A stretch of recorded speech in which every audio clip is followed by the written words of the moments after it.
Paris Olympics 2024లో Bharat పతకాల బోణి కొట్టింది. భారత shooter మను భాకర్ మహిళల 10 మీటర్ల ఎయిర్ పిస్టల్ ఈవెంట్లో కాంస్య పతకాన్ని గెలుచుకొని చరిత్రను సృష్టించింది.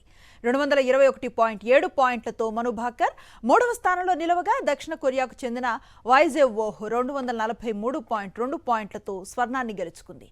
తన దేశానికి వైజేవ్ కిమ్ 241.3 పాయింట్లతో రజతాన్ని గెలిచింది. టైటిల్ పోరులో మను భాకర్ అద్భుత ప్రదర్శనను కనబరిచింది. దీంతో ఆమె చరిత్రను సృష్టించింది. ఒలింపిక్స్ లో షూటర్ కేటగిరీలో పతకాన్ని సాధించిన తొలి భారతీయ మహిళగా ఆమె నిలిచింది. అందులోనూ భారత్ అందుకున్న తొలి పతకం కావడంతో ఆమె పేరు మార్మోగుతోంది. మను భాకర్ కాంస్యం సాధించడం పట్ల ఆమె తల్లిదండ్రులు, బంధువులు సంతోషాన్ని వ్యక్తం చేస్తున్నారు. देखिए, जब मनु खेलती है, मैच खेलती है, तो हम टीवी वगैरह नहीं देखते हैं। तो हमें आप जैसे बंधु ही फ़ोन करके बताते हैं कि ऐसे ऐसे हो रहा है। उसकी मम्मी तो अभी भी पूजा में लगी हुई थी और खुश हैं। बहुत सारे दोस्तों ने बहुत सारे उन्होंने वो किया।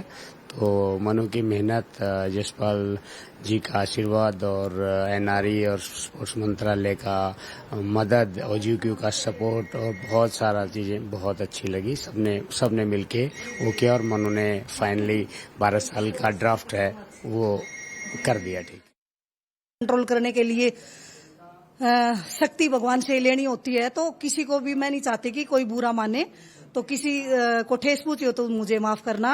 और आप सबके प्यार को देखते हुए, उनके जुनून को देखते हुए मैं आप सभी का तहे दिल से शुक्रगुजार हूं। आप सभी का तहे दिल से धन्यवाद करती हूं और मनु के ऊपर आपका आशीर्वाद हमेशा यूं ही बना रहे, मैं आप सबसे यही प्रार्थना करती हूं। भगवान का दिल से धन्यवाद करती हूं।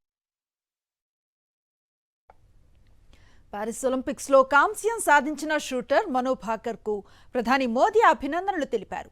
మను భాకర్ సాధించిన కాంస్యం చారిత్రాత్మకమైన పతకం అని అభివర్ణించారు. ఈ పతకం ఎంతో ప్రత్యేకమైనదన్నారు. నిజంగా ఇది అద్భుతమైన ఘనత అని ప్రధాని మోదీ ట్వీట్ చేశారు. పారిస్ ఒలింపిక్స్ లో భారత్ కు తొలి పతకాన్ని సాధించిన మను భాకర్ కు శుభాకాంక్షలు తెలుపుతూ ట్వీట్ చేశారు. మాజీ సీఎం వైఎస్ జగన్ కాంస్య పతకం సాధించి చరిత్రను సృష్టించిందని కొనియాడారు. దేశం మొత్తం గర్వించే విధంగా చేసిందన్నారు.